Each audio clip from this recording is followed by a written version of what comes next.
सत श्री अकाल जी। मैं गुरप्रीत सिंह दबड़ी खाना अज इस वेले मौजूद हाँ सोहणगढ़ नैचुरल फार्म्स पिंड सोहणगढ़ रत्तेवाला जिला फिरोजपुर विखे ते मेरे नाल वो शख्सियत मौजूद है जिन्हों ने एक खेत जीरो तो शुरू किया ते अज जिहड़ी पोजीशन है इत्थों तक के लैके आए।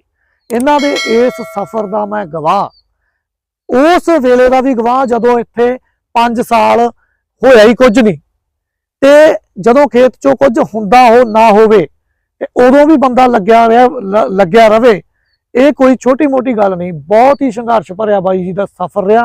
मेरी मुराद आ बाई जी कमलजीत सिंह हेयर तो पेशे तो वकील सीगे, चंगी प्रैक्टिस सीगी। 1.5 लाख रुपया महीने की कुदरती खेती शुरू की, जीरो तो शुरू की। क्यों शुरू की इस गल च नहीं जावांगे क्योंकि गल बाली लंबी हो जाती है। पर जदों शुरू की तां उदों की हालात सीगे, किहड़े किहड़े जिहड़े हैगे आ वाह इन्हां उत्ती वगे ते अज जिथे पहुंचे आ उहनूं देखदिआं पिछे झात मारदे आ तां किवें जे महसूस हुंदा? गुरप्रीत जी बहुत लंबा स्ट्रगल किया हैगा। मैं 10 सालों का मेरा सफ़र हैगा। इस 10 सालों के सफ़र के दौरान जिहड़ा हैगा मैं बहुत माड़ा समा देखिया, बहुत लंबा समा, बहुत माड़ा समा देखिया है। जे कह लीए तां तकरीबन 6-7 साल जिहड़ा इस खेत दे विचों 1 रुपये की आमदन नहीं हुई। बहुत माड़े हालातों के विच दी गुजर के गया। शुरुआती दौर नूं जे मैं अपने सफ़र नूं देखा ना, तो मैं सफ़र नूं 2 भागां च वंडदा हैगा जी। 2013 तो लैके 2018 तक ते 18 तो लैके अज तक। 2013 तो जदों मैं आया सी तां मैं कोरा कागज़ सी, बिल्कुल पता नहीं सी खेती दा की हुंदी है खेती। जिवें किसी ने दस्सिया, किसी ने कहता जीव अमृत पा लो, जीव अमृत चकता। किसी ने कहता वेस्ट डिकंपोजर पा लो, वो चकता। किसी ने कहता मंत्र करो, जाप करो इत्थे, ते मंत्र भी कीते, सब कुछ कीता जो किसी ने दस्सिया। अच्छा इत्थों तक भी गल पहुंच गई सी।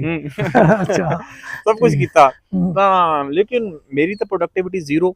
तां मेरे तो खेत दे विच है ही कुछ नहीं। ਤਾਂ ਜਿਹੜਾ ਕੋਈ ਆਉਂਦਾ ਸੀਗਾ ਉਹ ਮੇਰਾ ਦਿਲ ਨਾ ਟੁੱਟੇ ਮੂੰਹ ਤੇ ਨਹੀਂ ਕਹਿੰਦਾ ਸੀ, ਪਰ ਕਈ ਵੈਲ ਵਿਸ਼ਰ ਜਿਹੜੇ ਸੀ ਮੇਰੇ ਕਹਿ ਵੀ ਦਿੰਦੇ ਸੀ ਭਾਈ ਖੇਤ ਦੇ ਵਿੱਚ ਤਾਂ ਕੋਈ ਨਹੀਂ ਹੈਗਾ, ਇਹ ਹਾਲਾਤਾਂ ਦੇ ਵਿੱਚ ਤਾਂ ਜ਼ਮੀਨ ਵੇਚਣ ਤੋਂ ਬਿਨਾਂ ਕੋਈ ਚਾਰਾ ਨਹੀਂ ਹੈਗਾ। ਹਾਂ ਲੜਿਆ ਨਹੀਂ ਜਾਣਾ ਇਹਨਾਂ ਹਾਲਾਤਾਂ 'ਚ ਤਾਂ ਦਿਖਦਾ ਸੀ ਸਾਰਾ ਕੁਝ ਕਿ ਵਾਕਿਆ ਹੀ ਹਾਲਾਤ ਬੜੇ ਸੰਕਟਮਈ ਹੈ। ਤੇ ਪਰ ਕੀ ਕਰਾਂ, ਮੈਂ ਤਾਂ ਰਾਹ ਸਾਰੇ ਬੰਦ ਕਰਕੇ ਆਇਆ। ਮੇਰੇ ਲਈ ਤਾਂ ਵਾਪਸੀ ਦਾ ਰਾਹ ਵੀ ਹੈ ਨਹੀਂ ਸੀ, ਬੰਦ ਕਰਕੇ ਆਇਆ ਸੀ। ਇੱਥੇ ਹੀ ਮੈਂ ਤੁਹਾਨੂੰ ਦੱਸਣਾ ਚਾਹਾਂਗਾ ਦਰਸ਼ਕੋ ਕਿ ਬਾਈ ਜੀ ਨੇ ਜਿਹੜੀ ਜ਼ਮੀਨ ਤੇ ਕੁਦਰਤੀ ਖੇਤੀ ਸ਼ੁਰੂ ਕੀਤੀ ਸੀ, ਕੁਝ ਕਿਸਾਨ ਇੱਥੇ ਵਿਜ਼ਿਟ ਕਰਨ ਆਏ ਤੇ ਉਹਨਾਂ ਚੋਂ ਇੱਕ ਬੰਦਾ ਕਹਿੰਦਾ ਯਾਰ ਇਹ ਤਾਂ ਉੱਤੇ ਹੀ ਬਰੇਤੀ ਹੈ। ਹੁਣ ਤੁਸੀਂ ਸਮਝ ਲਓ ਵੀ ਖੱਸੜ ਰੇਤੇ ਵਾਲੀ ਜ਼ਮੀਨ ਹੈ ਤੇ ਉੱਥੇ ਅਸੀਂ ਸ਼ੁਰੂ ਕੀਤਾ ਤੇ ਸੰਘਰਸ਼ ਬਹੁਤ ਟਫ ਰਿਹਾ। ਬਿਲਕੁਲ। ਤਾਂ ਸਾਰੇ ਰਾਹ ਬੰਦ ਵਾਲੀ ਗੱਲ ਸੀ। ਜਿੱਦਣ ਹਾਂ ਸਾਰੇ ਰਸਤੇ ਬੰਦ ਹੋ ਗਏ ਤੇ ਜਿੱਦਣ ਇੱਥੇ ਆਏ ਸੀ ਤੇ ਮਿੱਟੀ ਤਾਂ ਤੁਸੀਂ ਦੱਸ ਹੀ ਦਿੱਤਾ ਕਿ ਰੇਤਾ ਸੀ ਜਮਾਂ, ਖੱਸੜ ਹੋ ਗਈ। ਤੇ ਜਿਹੜਾ ਇੱਥੇ ਪਾਣੀ ਸੀਗਾ ਉਹ ਪੀਣ ਵਾਸਤੇ ਘਰ ਤੋਂ ਲੈ ਕੇ ਆਇਆ ਸੀ। ਪਾਣੀ ਪੀਣ ਯੋਗ ਨਹੀਂ ਸੀ ਤੇ ਖੇਤ ਦੇ ਵਿੱਚ ਇੱਕ ਵੀ ਰੁੱਖ ਨਹੀਂ ਸੀ। ਤਾਂ ਇੱਥੇ ਆ ਕੇ ਯੁੱਧ ਲਾ ਲਿਆ, ਵੱਡਾ ਪੰਗਾ ਲੈ ਲਿਆ 20 ਏਕੜ ਦੇ ਵਿੱਚ। ਤਾਂ ਕੋਈ ਸਪੋਰਟ ਨਹੀਂ, ਕੋਈ ਫੈਮਿਲੀ ਸਪੋਰਟ ਨਹੀਂ ਹੈਗੀ ਤੇ ਕੋਈ ਜਿਹੜਾ ਲੇਬਰ ਨਹੀਂ ਹੈ ਤੇ ਕਿਸੇ ਵੀ ਤਰ੍ਹਾਂ ਦੀ ਕੋਈ ਨੌਲੇਜ ਨਹੀਂ ਮੈਨੂੰ ਆਪ ਨੂੰ। ਤਾਂ ਫਿਰ ਉਹ ਸਮੱਸਿਆਵਾਂ ਆਉਣੀਆਂ ਸੀਗੀਆਂ। ਤਾਂ ਮੈਂ ਇੱਥੇ 2 ਚੀਜ਼ਾਂ ਤੇ ਬਹੁਤ ਮੈਂ ਫੋਕਸ ਕੀਤਾ ਹੈਗਾ ਕਿ ਇੱਕ ਤਾਂ ਤੁਹਾਡਾ ਸਬਰ ਤੇ ਜਨੂਨ। ਉਹ 2 ਚੀਜ਼ਾਂ ਜੇ ਮੈਂ ਅੱਜ ਇੱਕ ਪਾਇਆ ਨਾ ਤਾਂ 2 ਕਾਰਨਾਂ ਕਰਕੇ ਹੈ। ਮੇਰੇ 'ਚ ਬਹੁਤ ਵੱਡਾ ਸਬਰ ਸੀ। ਤਾਂ ਤੁਹਾਡਾ ਇੱਕ ਜ਼ਿਮੀਂਦਾਰ ਦਾ ਪੋਰ ਬੰਦ ਹੋ ਜੇ ਨਾ, ਇੱਕ ਲਾਈਨ ਵੀ, ਉਹਨੂੰ ਰਾਤ ਨੂੰ ਨੀਂਦ ਨਹੀਂ ਆਉਂਦੀ ਕਿ ਅੱਜ ਖੇਤ ਹੀ ਬੰਦ ਹੁੰਦਾ ਸੀ। ਸਾਰਾ ਖੇਤ ਹੀ ਬੰਦ ਰਿਹਾ, ਸਾਰਾ ਖੇਤ ਹੀ ਖਾਲੀ ਰਹਿ ਜਾਂਦਾ ਸੀ। 20 ਕਿੱਲੇ ਦੇ 20 ਕਿੱਲੇ ਖਾਲੀ, 1 ਸਾਲ 2 ਸਾਲ 5-7 ਸਾਲ। ਸਬਰ ਸੀਗਾ ਵੀ ਕੋਈ ਗੱਲ ਨਹੀਂ, ਕਿਤੇ ਨਾ ਕਿਤੇ ਉਹ ਪ੍ਰਮਾਤਮਾ ਕਰੂਗਾ ਕਿਰਪਾ, ਕੁਦਰਤ ਨਾਲ ਇੰਨਾ ਧੱਕਾ ਤਾਂ ਨਹੀਂ ਹੋ ਸਕਦਾ। ਕਮਿਟਮੈਂਟ ਵੀ ਸੀਗੀ ਕਿਸੇ ਨਾਲ ਵੀ, ਆਪਣੇ ਆਪ ਨਾਲ ਵੀ ਤੇ ਆਪਣੇ ਆਪ ਗੁਰੂ ਨਾਲ ਸੀਗੀ। ਮੈਂ ਦੱਸਿਆ ਨਾ ਮੇਰੇ ਲਈ ਰਸਤੇ ਸਾਰੇ ਬੰਦ ਸੀ, ਮੇਰੇ ਸਾਰੇ ਰਸਤੇ ਬੰਦ ਸੀ। ਮੈਂ ਵਾਪਸ ਨਹੀਂ ਜਾ ਸਕਦਾ। ਜਿੱਦਣ ਕਚਹਿਰੀ ਵਕਾਲਤ ਛੱਡ ਕੇ ਆਇਆ, ਕਹਿ ਕੇ ਆਇਆ ਸੀਗਾ ਕਿ ਪਿਓ ਦਾ ਪੁੱਤ ਹੋਇਆ ਵਾਪਸ ਨਹੀਂ ਆਉਂਦਾ। ਤੇ ਡਾਕਟਰ ਪੇਲਾ ਨਾਲ ਅਖੀਰਲੇ ਸਮੇਂ ਤੇ ਕਮਿਟਮੈਂਟ ਕੀਤੀ ਸੀ ਕਿ ਜਿੰਨਾ ਚਿਰ ਸਾਹ ਵਗਦੇ ਆ ਜੀ ਉਹਨਾਂ ਚਿਰ ਮੈਦਾਨ ਨਹੀਂ ਛੱਡਦਾ। ਤਾਂ ਜਦੋਂ ਪੈਰ ਲੱਗਣ ਨਾ ਫਿਰ ਇਹੀ ਲੱਗਿਆ ਕਿ ਯਾਰ ਫਿਰ ਹੁਣ ਸਾਹ ਹੀ ਬੰਦ ਕਰ ਲਾਂ। ਉਹ ਤੁਸੀਂ ਉਹ ਤਾਂ ਤੁਹਾਨੂੰ ਪਤਾ ਹੈ ਉਹ ਸਮੇਂ ਦਾ ਜਿਹੜਾ ਉਹ ਖਤਰਨਾਕ ਸਮਾਂ ਮਨ ਦੇ ਵਿੱਚ, ਉਹ ਵਿਚਾਰ ਵੀ ਮਨ ਚ ਆਇਆ ਸੀ। ਤਾਂ ਉਹਨਾਂ ਸਾਰਿਆਂ ਦੇ ਵਿੱਚੋਂ ਕੁਦਰਤ ਨੇ ਬਚਾ ਲਿਆ, ਨਿਕਲ ਆਇਆ। ਤਾਂ 2013 ਤੋਂ ਲੈ ਕੇ 18 ਤੱਕ ਤਾਂ ਉਹ ਸਾਰਾ ਸਫ਼ਰ ਚੱਲਦਾ ਰਿਹਾ। 18 ਤੋਂ ਬਾਅਦ ਫਿਰ ਮੈਂ ਖੇਤੀ ਨੂੰ ਆਪਣੇ ਹਿਸਾਬ ਨਾਲ ਸਮਝਿਆ ਕਿ ਮੈਂ ਹੁਣ ਕਿਸੇ ਦੀ ਨਹੀਂ ਸੁਣੂਗਾ, ਹੁਣ ਮੈਂ ਆਪਣੇ ਹਿਸਾਬ ਨਾਲ ਚੱਲੂਗਾ। ਤਾਂ ਫਿਰ ਮੈਨੂੰ ਸਮਝ ਬਣੀ ਕਿ ਖੇਤੀ ਤਾਂ ਇੱਕ ਇੰਟੀਗ੍ਰੇਟਡ ਮਾਡਲ ਹੈ, ਇੱਕ ਸਹਿ ਹੋਂਦ ਹੈ ਤੇ ਸਹਿ ਹੋਂਦ ਦੀ ਸਾਰੀ ਖੇਡ ਹੈ। ਸਭ ਕੁਝ ਨੂੰ ਇਕੱਠਾ ਕਰਨਾ ਹੈ, ਵਨਸਪਤੀ ਨੂੰ, ਜੀਵਾਂ ਨੂੰ ਇਕੱਠੇ ਕਰਨਾ ਹੈ। ਤਾਂ ਮੇਰੇ ਖੇਤ ਕਮਰੇ ਦੇ ਬਾਹਰ ਇੱਕ ਸਲੋਗਨ ਲਿਖਿਆ ਹੋਇਆ ਹੈ ਸੋਹਣਗੜ੍ਹ ਨੈਚੁਰਲ ਫਾਰਮ ਜਿੱਥੇ ਵਨਸਪਤੀ ਜੀਵਾਂ ਦਾ ਪੋਸ਼ਣ ਕਰੇ ਤੇ ਜੀਵ ਵਨਸਪਤੀ ਦਾ ਪੋਸ਼ਣ ਕਰਨ। ਸਾਰੀ ਖੇਡ ਤਾਂ ਇਹੋ ਹੀ ਹੈ। ਇਸ ਖੇਡ ਨੂੰ ਸਮਝਣ ਦੇ ਉੱਤੇ 5 ਸਾਲ ਲੱਗੇ ਨੇ ਜੀ। 5 ਸਾਲਾਂ ਬਾਅਦ ਪਤਾ ਲੱਗਿਆ ਕਿ ਆਹ ਸਾਰੀ ਖੇਡ ਹੈ। ਤਾਂ ਹੁਣ ਇਸ ਮਾਡਲ ਨੂੰ ਅਸੀਂ ਸਮੇਂ ਦਾ ਹਾਣੀ ਬਣਾ ਕੇ ਲਾਗੂ ਕਰਨਾ ਹੈ। ਇਹਨੂੰ ਉਵੇਂ ਵੀ ਨਹੀਂ ਕਰ ਸਕਦੇ। ਹੁਣ ਜਿਵੇਂ ਮੇਰਾ ਦਾਦਾ ਖੇਤੀ ਕਰਦਾ ਸੀ, ਮੈਂ ਕਹਿੰਦਾ ਮੈਂ ਬਲਦਾਂ ਨਾਲ ਖੇਤੀ ਕਰ ਲਾਂ ਜਾਂ ਮੈਂ ਇੰਨੇ ਪਸ਼ੂ ਰੱਖ ਲਾਂ ਘਰੇ, ਤਾਂ ਨਹੀਂ ਹੋ ਸਕਦਾ ਉਹ।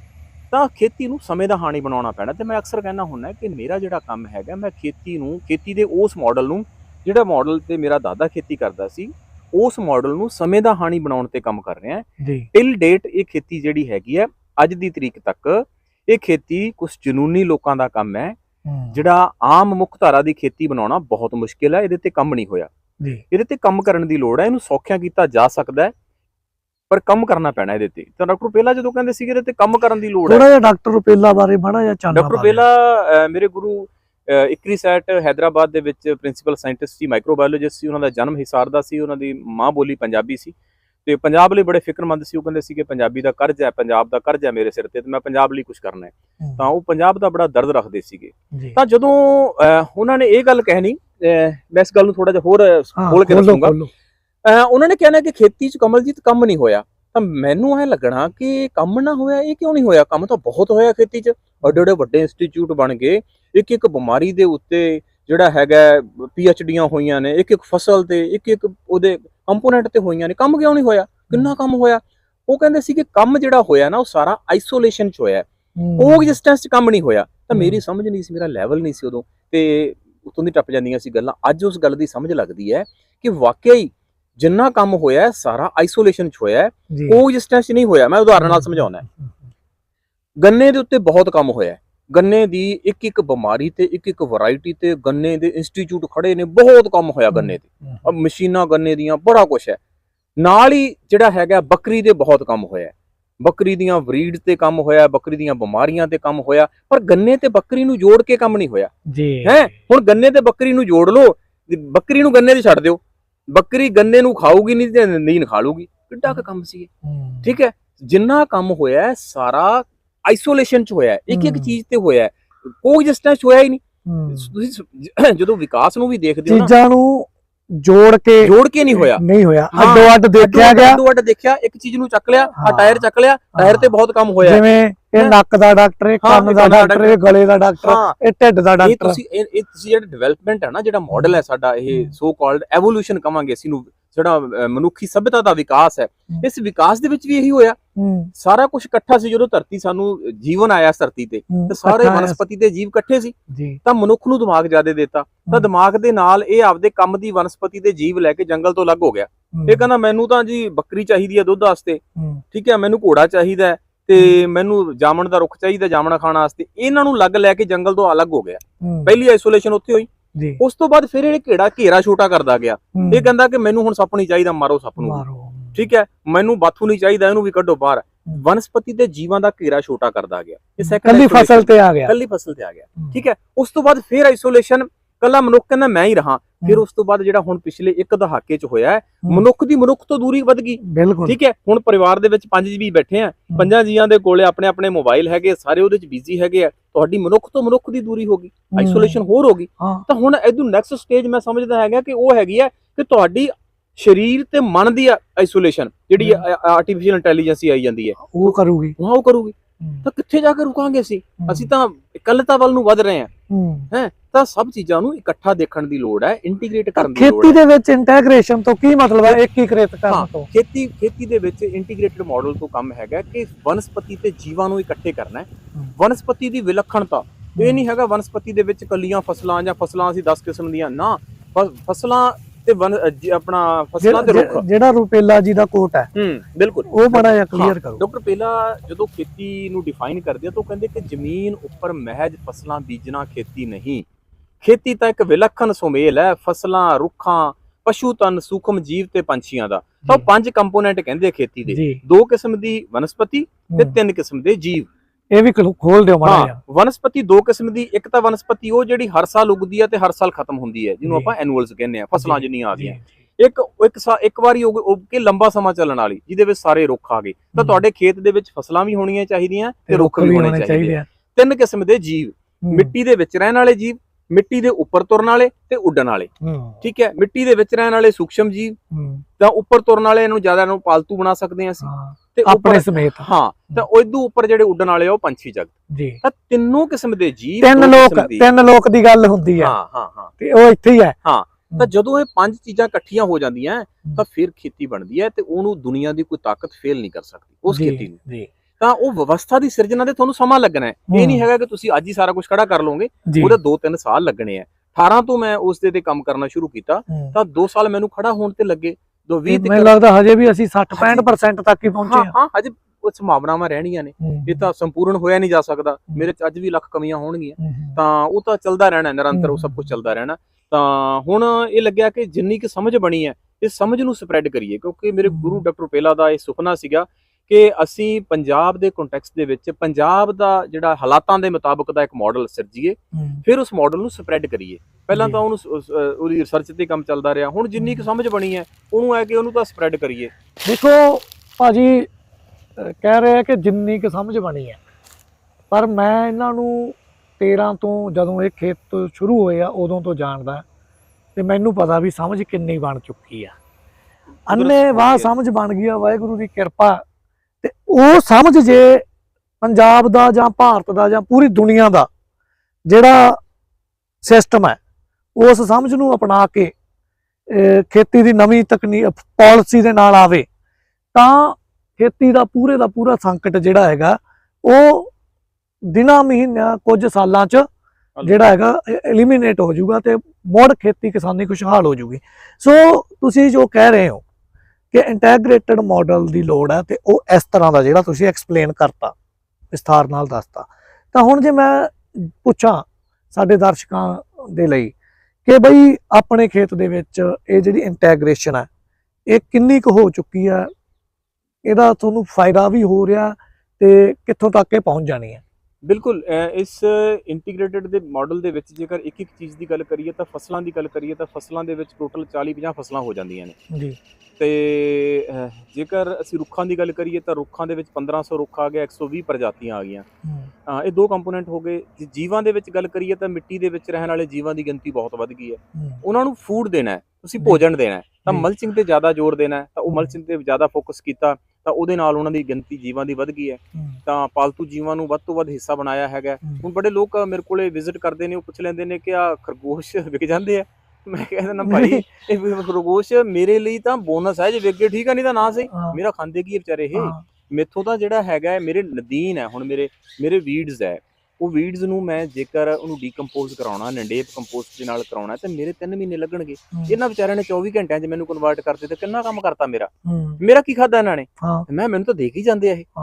ਤਾਂ ਇਸ ਤਰ੍ਹਾਂ ਜਿਹੜਾ ਹੈਗਾ ਜੀਵਾਂ ਦਾ ਆਪਣਾ ਰੋਲ ਹੈਗਾ, ਤਾਂ ਉਹ ਇੱਕ ਵਿਵਸਥਾ ਹੈ ਜਿਹੜੀ ਸਿਰਜਣਾ ਦੇ ਸਮਾਂ ਲੱਗਦਾ। ਜਦੋਂ ਤੁਸੀਂ ਇਹਨੂੰ ਮਾਡਲ ਨੂੰ ਚਿਤਵਿਆ, ਵਿਉਂਤਿਆ ਤੇ ਇੰਪਲੀਮੈਂਟ ਕੀਤਾ, ਮੈਂ ਉਹਨਾਂ ਸਾਰੀਆਂ ਗੱਲਾਂ ਦਾ ਗਵਾਹ।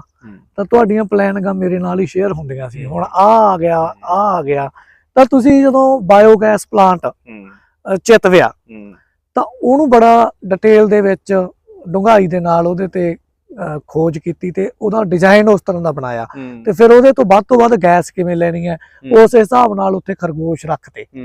ਤਾਂ ਇਹ ਚੀਜ਼ਾਂ ਆਉੜਦੀਆਂ ਕਿੱਥੋਂ ਆ ਗੁਰਪ੍ਰੀਤ ਜੀ? ਦੇਖੋ, ਜੇ ਤਾਂ ਨਾ ਤੁਹਾਡੇ ਸਾਹਮਣੇ ਕੋਈ ਐਸਟੈਬਲਿਸ਼ ਮਾਡਲ ਪਿਆ, ਫਿਰ ਤਾਂ ਤੁਸੀਂ ਉਹਨੂੰ ਮਾਰ ਲਓਗੇ ਕਾਪੀ। ਠੀਕ ਹੈ, ਉਸ ਮਾਡਲ ਜਿਹੜਾ ਐਸਟੈਬਲਿਸ਼ ਹੋਇਆ ਪਿਆ, ਉਹਨੇ ਵੀ ਲੱਖ ਗਲਤੀਆਂ ਕੀਤੀਆਂ ਹੋਣੀਆਂ, ਫਿਰ ਜਾ ਕੇ ਉਹ ਬਣਿਆ। ਪਰ ਮੈਂ ਤਾਂ ਜੋ ਕੰਮ ਕਰਨਾ ਨਵਾਂ ਕਰਨਾ, ਠੀਕ ਹੈ, ਮੈਂ ਤਾਂ ਇੰਟੀਗ੍ਰੇਟਡ ਮਾਡਲ ਤੇ ਕੰਮ ਕਰਨਾ, ਤਾਂ ਮੈਂ ਤਾਂ ਫਿਰ ਪਲਾਨ B ਤੇ C ਤਾਂ ਨਾਲ ਲੈ ਕੇ ਚੱਲਣਾ ਹੈ। ਕੋਈ ਵੀ ਕੰਮ ਕਰਨਾ ਹੈ ਨਾਲ ਦੀ ਨਾਲ ਹੀ ਪਲਾਨ B ਤੇ ਪਲਾਨ C ਤੇ ਪਹਿਲਾਂ ਕੰਮ ਹੋਣਾ ਹੈ। ਠੀਕ ਹੈ, ਹੁਣ ਇੱਥੇ ਆਹ ਸੋਚ ਰਹੇ ਸੀਗੇ ਕਿ ਆਹ ਬਣਾਉਣ ਵਾਸਤੇ ਆਪਾਂ, ਤਾਂ ਇਹਦੇ ਵਿੱਚ ਨਾਲ ਪਲਾਨ B ਦੇ ਵੀ ਸੋਚ ਰਹੇ ਹਾਂ, ਤੇ ਪਲਾਨ C ਤੇ ਵੀ ਸੋਚ ਰਹੇ ਹਾਂ। B ਫੇਲ ਹੋ ਗਿਆ ਤਾਂ C ਤੇ ਕੰਮ ਕਰਨਾ ਹੈ। ਤਾਂ ਇਹ ਸਾਰੇ ਮਾਡਲ ਦੇ ਵਿੱਚ ਤੇ ਮੈਂ ਪਲਾਨ B C ਨਾਲ ਲੈ ਕੇ ਚੱਲਿਆ ਹੈਗਾ, ਤੇ ਉਹ ਜ਼ਰੂਰਤ ਪੈਂਦੀ ਹੈ ਉਹਦੀ। ਸੋ ਹੁਣ ਜਦੋਂ ਅਸੀਂ ਖੇਤ ਘੁੰਮਦੇ ਹਾਂ ਤਾਂ ਸ਼ੁਰੂਆਤ ਆਪਾਂ ਕਰੀਦੀ ਆ ਮੇਨ ਐਂਟਰਸ ਤੋਂ, ਰੁਪੇਲਾ ਜੀ ਵਾਲੇ ਜਿੱਥੋਂ। ਤਾਂ ਉੱਥੇ ਮੈਂ ਦੇਖਿਆ ਕਿ 8 ਖੁੱਡੇ ਬਣੇ ਹੋਏ ਆ, 8 ਖੁੱਡਿਆਂ ਤੇ 8 ਟਰੇਆਂ ਬਣੀਆਂ ਹੋਈਆਂ। ਉਹਨਾਂ ਦੀ ਬੜੀ ਯੂਟਿਲਾਈਜੇਸ਼ਨ ਆ, ਤੁਹਾਡੀ ਸਪੈਸੀਫਿਕ, ਉਹਦਾ ਕੁਝ ਫਾਇਦਾ ਹੋ ਰਿਹਾ? ਹਾਂ ਬਿਲਕੁਲ। ਡਾਕਟਰ ਪੇਲਾ ਦਾ ਮੰਨਣਾ ਸੀਗਾ ਕਿ 1 ਇੰਚ ਜਗ੍ਹਾ ਵੀ ਹੂੰ, ਜੇਕਰ ਅਸੀਂ ਇੱਕ ਕੰਮ ਵਾਸਤੇ ਹੀ ਵਰਤੀ ਤਾਂ ਉਹਦੇ 'ਚ ਸਾਡੀ ਫਿਰ ਕੋਈ ਸਿਆਣਪ ਨਾ ਹੋਈ। ਜੀ, ਤਾਂ 1 ਇੰਚ ਜਗ੍ਹਾ ਨੂੰ ਇੱਕ ਤੋਂ ਜ਼ਿਆਦਾ ਕੰਮਾਂ ਲਈ ਵਰਤਣਾ ਹੈ। ਮੇਰੀ ਇਹੀ ਕੋਸ਼ਿਸ਼ ਹੁੰਦੀ ਹੈ ਜਦੋਂ ਵੀ ਕੋਈ ਡਿਜ਼ਾਈਨ ਕਰਦਾ ਹੈ ਕਿਸੇ ਵੀ ਚੀਜ਼ ਦਾ, ਹੂੰ, ਕਿ ਉਹਨੂੰ ਜਗ੍ਹਾ ਨੂੰ ਯੂਟਿਲਾਈਜੇਸ਼ਨ ਵੱਧ ਤੋਂ ਵੱਧ ਵਾਸਤੇ ਕੰਮਾਂ ਵਾਸਤੇ ਕਰਨਾ ਹੈ। ਤਾਂ ਬਿਲਕੁਲ, ਹੁਣ ਅਸੀਂ ਇਹ ਜਿਹੜੀ ਹੈਗੀ ਹੈ ਇੱਕ ਸਟ੍ਰਿਪ ਕੱਟੀ ਹੈਗੀ ਹੈ, ਇਹਦੇ ਵਿੱਚੋਂ ਇਹ ਗੰਨੇ ਵਾਲੀ ਜਗ੍ਹਾ ਦੇ ਵਿੱਚੋਂ ਇਹ 5 ਫੁੱਟ ਚੌੜੀ ਸਟ੍ਰਿਪ, ਤਾਂ ਇਸ ਸਟ੍ਰਿਪ ਦੇ ਵਿੱਚ ਸਾਡੀ ਜਿਹੜੀ 3 ਮਰਲੇ ਜਗ੍ਹਾ ਖਰਾਬ ਹੋ ਗਈ। ਹੁਣ 3 ਮਰਲੇ ਜਗ੍ਹਾ ਜੇ ਅਸੀਂ ਖਰਾਬ ਨਹੀਂ ਹੋਈ, ਹਾਂ ਮੈਂ ਇਸਤੇਮਾਲ ਹੋ ਹਾਂ ਗਈ।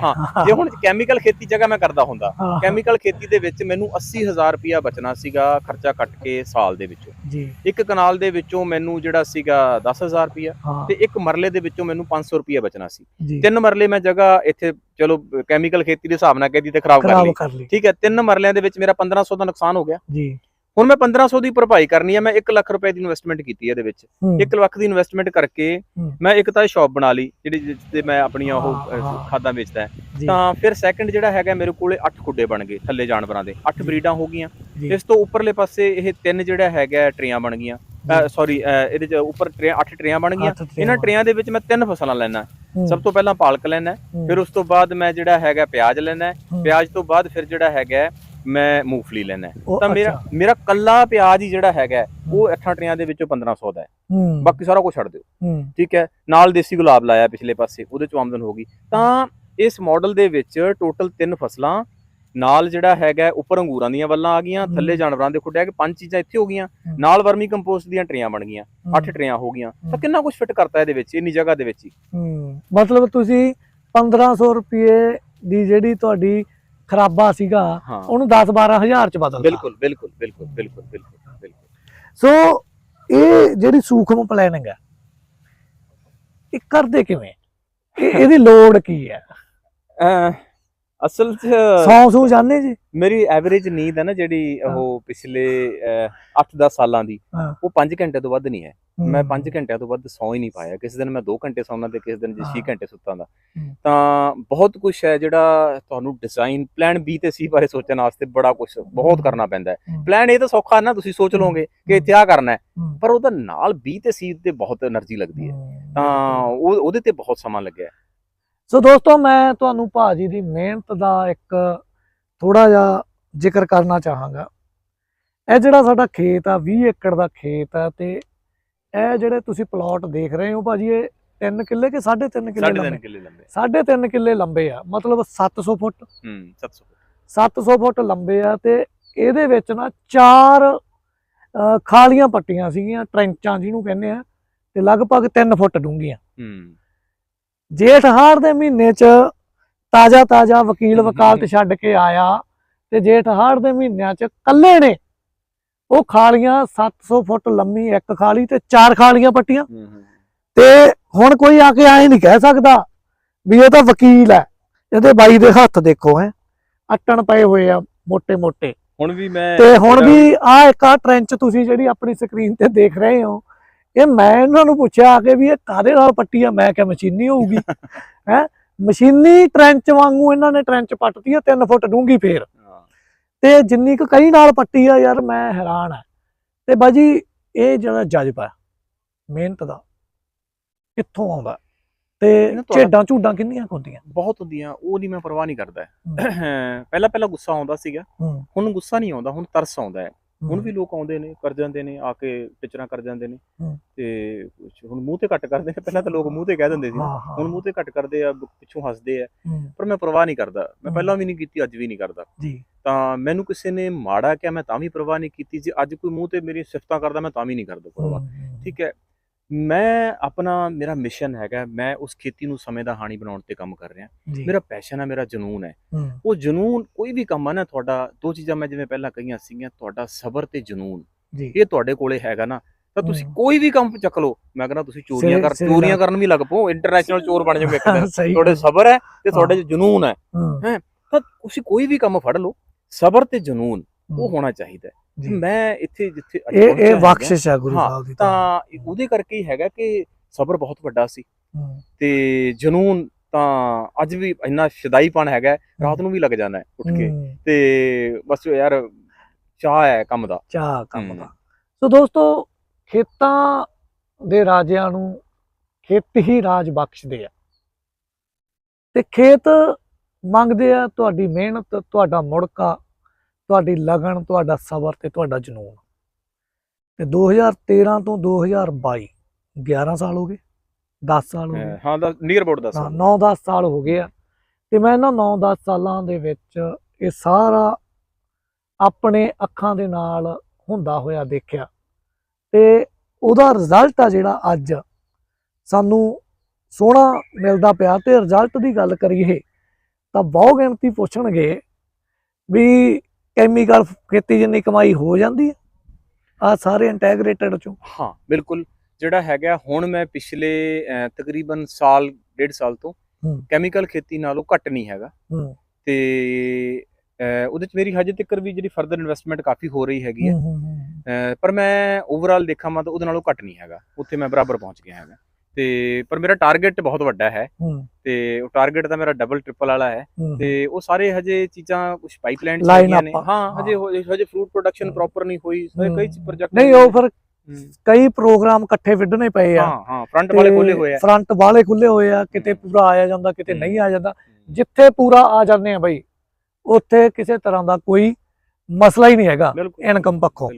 ਤੇ ਜਿਹੜਾ ਸਾਡਾ ਸਭ ਤੋਂ ਵੱਡਾ ਫਰੰਟ ਇਸ ਵੇਲੇ ਖੁੱਲਿਆ ਹੋਇਆ 25 ਲੱਖ ਤਾਂ ਉਹਦੇ ਤੇ ਲੱਗ ਚੁੱਕਿਆ, ਤੇ ਮੈਨੂੰ ਲੱਗਦਾ 15 ਹੋਰ ਲੱਗੂ। ਹਾਂ ਨਹੀਂ, ਹੁਣ ਤਾਂ ਸ਼ਾਇਦ 5 ਲੱਖ ਨਾਲ ਹੀ ਹੋਰ ਸਰ ਜਾਊਗਾ। ਨਹੀਂ ਵਿੱਚ ਕੰਮ ਬਹੁਤ ਹੋਣਾ। ਹਾਂ, ਉਹ ਤਾਂ ਅਸਲ ਚ ਨਾ, ਜਿਵੇਂ ਮੈਂ ਕਹਿੰਦਾ ਹੁੰਦਾ ਇਹ ਤਾਂ ਕਿ ਗੁਰਦੁਆਰਾ ਹੈ, ਤੇ ਉਹ ਉਸ ਨੂੰ ਫਿਕਰ ਹੈ, ਕੁਦਰਤ ਨੂੰ ਫਿਕਰ ਹੈ, ਤੇ ਆਪੇ ਬਣਵਾਊਗਾ। ਤੇ ਉਹ ਪੈਸਿਆਂ ਨਾਲੋਂ ਵੀ ਜ਼ਿਆਦਾ ਅਹਿਮ ਚੀਜ਼ ਇਹ ਆ ਕਿ ਉਹਦੇ ਤੇ ਟਾਈਮ ਬੜਾ ਦੇਣਾ ਪੈਂਦਾ। ਬਿਲਕੁਲ ਬਿਲਕੁਲ। ਤੇ ਜਦੋਂ ਉਧਰ ਜ਼ਿਆਦਾ ਟਾਈਮ ਦੇਣਾ ਪੈਂਦਾ, ਕਈ ਵਾਰੀ ਖੇਤੀ ਚੋਂ ਪਛੜ ਜਾਈਦਾ, ਤੇ ਖੇਤੀ ਚੋਂ ਪਛੜਿਆ ਜਿਹੜਾ ਹੈਗਾ ਉਹਦਾ ਖਮਿਆਜਾ ਤਾਂ ਕਿਤੇ ਨਾ ਕਿਤੇ ਭੁਗਤਣਾ ਪੈਂਦਾ। ਤੇ ਮੈਂ ਜੇ ਹੁਣ ਆਖਿਰ ਦੇ ਵਿੱਚ ਪੁੱਛਾਂ ਵੀ ਤੁਹਾਨੂੰ ਇਹੋ ਜਿਹੀ ਕਿਹੜੀ ਫਸਲ ਆ ਜਿਹੜੀ ਆਏ ਸਾਲ ਕਹਿੰਦੀ ਆ ਯਾਰ ਕਿਆ ਬਾਤਾਂ, ਦਿਲ ਹੀ ਖੁਸ਼ ਕਰ ਦਿੰਦੀ ਆ, ਚਾਹੇ ਚਾਰਾ ਹੋਵੇ ਚਾਹੇ ਕੋਈ ਫਸਲ ਹੋਵੇ? ਆ ਬਰਸੀਮ ਹੈ, ਜਿਸ ਪਲਾਟ ਦੇ ਵਿੱਚ ਆਪਾਂ ਖੜੇ ਸੀਗੇ, ਅਸੀਂ ਇਹਨੂੰ ਰੋਟੇਸ਼ਨ ਜ਼ਰੂਰ ਕਰਦੇ ਆ। ਇੱਕ ਮੇਰਾ ਇਹ ਹੈਗਾ ਪ੍ਰਿੰਸੀਪਲ ਹਾਂ ਕਿ ਜਿਸ ਖੇਤ ਦੇ ਵਿੱਚ ਇਸ ਵਾਰੀ ਫਸਲ ਆ ਗਈ, ਅਗਲੇ ਸਾਲ ਉਹ ਫਸਲ ਉੱਥੇ ਨਹੀਂ ਆਉਣੀ ਚਾਹੀਦੀ। ਜਿੱਥੇ ਮੈਂ ਹੁਣ ਪਿਛਲੇ 4-5 ਸਾਲਾਂ ਤੋਂ ਕੰਮ ਕਰ ਰਿਹਾ, ਉੱਥੇ ਆਉਣੀ ਹੋਈ ਨਹੀਂ ਚਾਹੀਦੀ। ਤਾਂ ਇਸ ਪਲਾਟ ਦੇ ਵਿੱਚ ਬਰਸੀਮ ਸੀਗੀ, ਹੁਣ ਅਸੀਂ ਉਹਨੂੰ ਸ਼ਿਫਟ ਕਰਤਾ, ਨਾਲ ਦੇ ਚ ਕਰਤਾ। ਤੇ ਬਰਸੀਮ ਦੇ ਵਿੱਚ ਤਾਂ ਰਿਕਾਰਡ ਹੈ, ਇਹ ਤਾਂ ਰਿਕਾਰਡ ਸਾਡਾ ਪਿਛਲੇ 5 ਸਾਲਾਂ ਤੋਂ 9 ਮੋਨੀਆਂ ਲਈਆਂ ਪਿਛਲੀ ਵਾਰੀ। ਹਾਂ। ਤੇ ਉਹ ਤਾਂ ਪਿਛਲੇ 5 ਸਾਲਾਂ ਤੋਂ ਪਿੰਡ ਦੇ ਵਿੱਚ ਸਭ ਤੋਂ ਪਹਿਲਾਂ ਅਸੀਂ ਸਟਾਰਟ ਕਰਦੇ ਆ, ਉਹਨੂੰ ਅਖੀਰ ਤੇ ਜੰਮ ਚੱਲਦਾ, ਤੇ ਉਹ ਤਾਂ ਬਹੁਤ ਵਧੀਆ ਹੈ। ਤੇ ਬਾਕੀ ਗੱਲਾਂ ਵੀ ਹੁਣ ਤਾਂ ਬਹੁਤ ਵਧੀਆ ਹੈ। ਆਪਣਾ ਚਨੇ ਸਾਡੇ ਇਹ ਛੋਲਿਆਂ ਦੇ ਵਿੱਚ ਵਧੀਆ ਹੈਗੇ, ਕੋਈ ਦਿੱਕਤਾਂ ਨਹੀਂ ਹੈਗੀਆਂ। ਸਬਰ ਤੁਹਾਨੂੰ ਰੱਖਣਾ ਪੈਂਦਾ ਹੈ, ਸਮੱਸਿਆਵਾਂ ਆਉਣਗੀਆਂ, ਪ੍ਰੋਬਲਮਸ ਆਉਣਗੀਆਂ, ਠੀਕ ਹੈ। ਤੁਹਾਨੂੰ ਪ੍ਰੋਬਲਮਸ ਦਾ ਸੋਲੂਸ਼ਨ ਫਾਈਂਡਰ ਬਣਨਾ ਪੈਣਾ ਹੈ। ਤੁਸੀਂ ਪ੍ਰੋਬਲਮ ਦੀ ਸੋਲੂਸ਼ਨ ਕੱਢਣਾ ਕਿਵੇਂ ਹੈ ਜੀ, ਉਹਦੇ ਚੋਂ ਉਹ ਤੁਹਾਨੂੰ ਹਿੰਮਤ ਨਾਲ, ਠੰਡੇ ਦਿਮਾਗ ਨਾਲ, ਸਬਰ ਦੇ ਨਾਲ ਉਹਦੇ ਚੋਂ ਨਿਕਲਣਾ ਹੈ। ਮੁਸੀਬਤਾਂ ਤਾਂ ਆਉਣਗੀਆਂ, ਸਮੱਸਿਆਵਾਂ ਤਾਂ ਆਉਣਗੀਆਂ। ਤੋ ਦੋਸਤੋ, ਬਾਈ ਜੀ ਨਾਲ ਆਪਾਂ ਡਿਟੇਲ ਦੇ ਵਿੱਚ ਗੱਲਬਾਤ ਕੀਤੀ ਹੈ, ਤੇ ਗੱਲਬਾਤ ਦੇ ਸਿੱਟੇ ਵਜੋਂ ਜੇ ਮੈਂ ਕਿਤੇ ਪਹੁੰਚਦਾ ਤਾਂ ਗੱਲ ਇਹ ਹੈ ਕਿ ਬਾਈ ਜੀ ਦਾ ਇਹ ਜਿਹੜਾ ਮਾਡਲ ਹੈ ਨਾ, ਇਹ ਇੰਡੀਵਿਜੂਅਲ ਵਿਅਕਤੀਗਤ ਤੌਰ ਤੇ ਅਸੀਂ ਨਹੀਂ ਬਣਾਇਆ, ਆਪਣੇ ਫਾਇਦੇ ਲਈ ਨਹੀਂ ਹੈਗਾ ਇਕੱਲੇ। ਇਸ ਮਾਡਲ ਦੇ ਪਿੱਛੇ ਦੀ ਸੋਚ ਤੁਸੀਂ ਸਮਝ ਲਈ ਹੋਣੀ ਆ ਬਾਈ ਜੀ ਦੀ, ਵੀ ਇੱਕ ਮਾਡਲ ਪੇਸ਼ ਕਰਨਾ ਜਿਹੜਾ ਕੁੱਲ ਕਿਸਾਨੀ ਦੇ ਲਈ ਜਿਹੜਾ ਹੈਗਾ ਇੱਕ ਰਾਹ ਦਸੇਰਾ ਹੋਵੇ, ਚਾਨਣ ਮਨਾਰਾ ਹੋਵੇ, ਤੇ ਜਿਹੜਾ ਜਦੋਂ ਇਸ ਮਾਡਲ ਨੂੰ ਅਪਣਾਏ ਤੇ ਉਹਦੇ ਜਿਹੜੇ ਹੈਗੇ ਦਿਨ ਵੀ ਬਦਲ ਜਾਣ, ਤੇ ਉਹਦਾ ਜਿਹੜਾ ਪੂਰਾ ਜਿਹੜਾ ਵਿਗੜਿਆ ਹੋਇਆ ਢਾਂਚਾ ਉਹ ਠੀਕ ਹੋ ਜੇ। ਉਸ ਮਕਸਦ ਦੇ ਨਾਲ ਇਹ ਜਿਹੜਾ ਕੰਮ ਹੈ, ਇਹਨੂੰ ਤੁਸੀਂ ਕਹਿ ਸਕਦੇ ਹੋ ਰਿਸਰਚ ਵਰਕ ਹੈ। ਬਿਲਕੁਲ। ਤੇ ਇਹਦੇ ਤੇ ਇਨਵੈਸਟਮੈਂਟ ਜਿਹੜੀ ਹੋ ਰਹੀ ਆ ਉਹ ਬਾਈ ਜੀ ਦੀ ਵਿਅਕਤੀਗਤ ਇਨਵੈਸਟਮੈਂਟ ਆ। ਕੁਝ ਜਿਹੜੇ ਸੱਜਣ ਸੁਹਿਰਦ ਸਾਡੇ ਨਾਲ ਜੁੜੇ ਹੋਏ ਆ, ਕਦੇ ਕਦੇ ਉਹਨਾਂ ਤੋਂ ਮੰਗ ਵੀ ਲੈਣਾ, ਤੇ ਉਹ ਬਿਨਾ ਮੰਗੇ ਵੀ ਕਦੇ ਕਦੇ ਜਿਹੜਾ ਉਹ ਕਹਿੰਦੇ ਦੱਸ ਭਾਈ ਜੇ ਕੁਝ ਚਾਹੀਦਾ। ਤਾਂ ਇਹ ਅਸਲ ਦੇ ਵਿੱਚ ਜੇ ਮੈਂ ਕਹਾਂ, ਇਹ ਜਿਹੜਾ ਖੇਤ ਹੈ 20 ਏਕੜ ਦਾ ਸੋਹਣਗੜ੍ਹ ਨੈਚੁਰਲ ਫਾਰਮਸ, ਇਹ ਭਵਿੱਖ ਦੀ ਖੇਤੀ ਮਾਡਲ ਨੂੰ ਪੇਸ਼ ਕਰਨ ਵਾਲੀ ਸਾਡੀ ਜਿਹੜੀ ਹੈਗੀ ਆ, ਫਿਲਹਾਲ ਇਹਨੂੰ ਕਹੀਏ ਵੀ ਇੱਕ ਉਹਨੂੰ ਕੀ ਕਹਿੰਦੇ ਹੁੰਦੇ, ਆਪਣਾ ਗੈਰ ਰਸਮੀ ਯੂਨੀਵਰਸਿਟੀ ਹੈ।